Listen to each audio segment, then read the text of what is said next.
This episode is brought to you by SmartVestor. Connect with an investing pro near you at RamseySolutions.com/SmartVestor.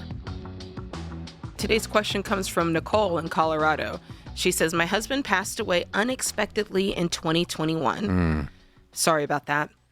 Thankfully, he had a $1.5 million life insurance policy, which I tithed on when it was received. I was able to pay off our home and put $1 million into mutual funds and retirement investments. I pull from the non-retirement funds as needed for expenses. How do I tithe on the money I withdraw? I know I'm supposed to tithe on an increase, and I want to make sure I'm honoring God with the blessings He's provided. It sounds like you already tithed on the money when you received it. It says, I tithed on the insurance policy when it was received. You'd be tithing on the growth. If the policy, if the investments made $120,000 in growth, then that's your income for the year. And you would tithe on whatever they grew. Oh, I see what you're saying. You could do it one of two ways mathematically. You could either, I don't tithe on investment growth until I take it out. Okay, because it's tied up in there. So I've got retirement accounts that have grown, and I have not paid on that growth until I use that money. Okay, I don't tithe on the increased value of real estate until I sell it. Okay, that's when I would tithe on it. And so what I would tithe on in your case, Nicole, is whatever money you're taking out if you're only taking out growth. Okay, so let's say you've got the $1 million in there, and let's say it made 10%. That's $100,000 growth, but you're only pulling out $60,000. Then I would tithe on the $60,000. If you're pulling out $120,000, but it only grew $100,000, then I would tithe on the growth, the $100,000. Not the 20. Not what you pull out, but what you pull out is if you don't pull out all the growth, I would only tithe on what you pull out. That's what I personally would do.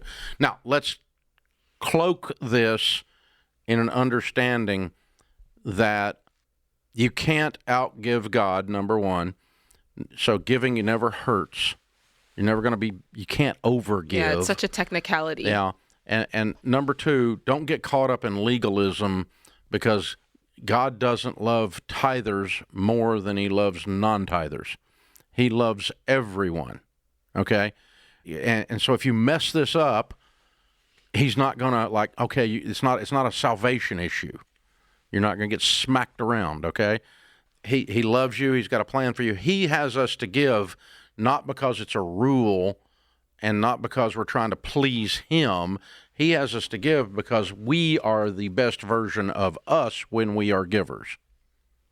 We are more like Christ-like, who gave His life, right? And the Father gave His Son. We're more like them when we are giving. And that's what He wants to tap into by teaching us to be givers. And the baseline for those of us that are people of faith is a tithe, a tenth of our income. But don't get caught up in the legalism of it like you're trying to please God with this. He's already pleased, honey. You're a widow. You have a special place in the Scriptures to be taken care of and loved and blessed and prospered. And that's what your Father wants for you. So do this with an open hand and an open heart, with no compulsion, no need to follow a rule. Instead, it's I'm learning from my Father how to be a giver. He's teaching me, and so I'm going to give something. Be careful not to get caught up in the details. Yeah, agree. It'll drive you nuts.